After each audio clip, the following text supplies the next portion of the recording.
Hey guys, when we're exploring Native American ethnobotany, it would be a disservice if I didn't cover this shrub behind me. I'm going to talk a little bit about it. This is black elderberry, and this is very well known to modern day herbalism. But where did this information come from initially? Was it just randomly discovered, or was this passed through cultural knowledge generation by generation that eventually people learned from other populations? Yeah.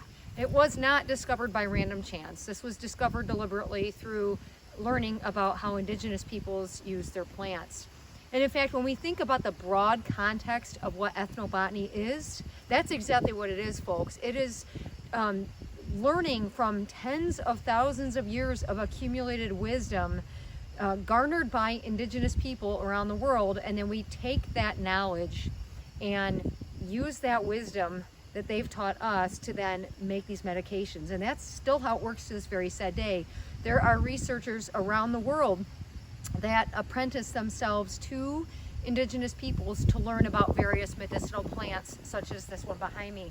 Now, I'll point out that those of us that practice ethnobotany in the largest context are very filled with gratitude for what's been taught, and also try to give compensation, let's say profit-wise, for those things that have been learned, and then obviously garnered profits for some companies. Come take a look here when I'm talking about this. This plant here, called black elderberry, and I'll show you guys just a few leftovers from last year, actually has led to the development of a patented over-the-counter herbal remedy called sambucol. That is named indeed after the scientific name of the plant with it, which is Sambucus. And so again, I point that out because all this knowledge, again, like I said, came from how many thousands of years, tens of thousands of years, that's been accumulated and passed on to other people through other cultures.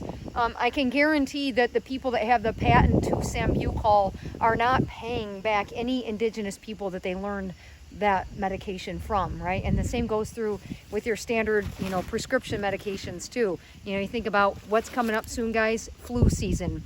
What's one of the only go-to drugs in the United States to combat the flu?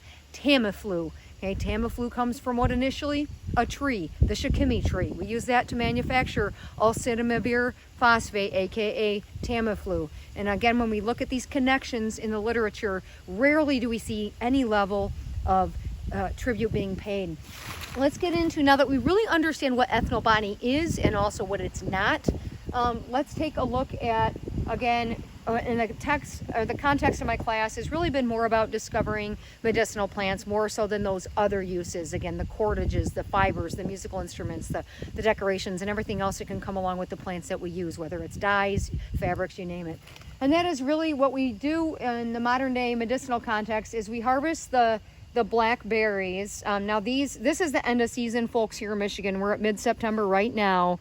And typically speaking, you'll get an overabundance of these blackberries, and we usually harvest them late August, early September, in through mid-September. There are years I have harvested them even in late September, but again, with the aggressive summer that we had, the aggressive summer weather we had, it's really pushed things a little bit phenologically earlier than we might see in other years. So anyhow, these would be rendered not very useful.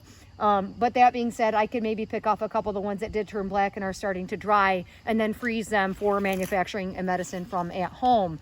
But what's in here are some really cool compounds.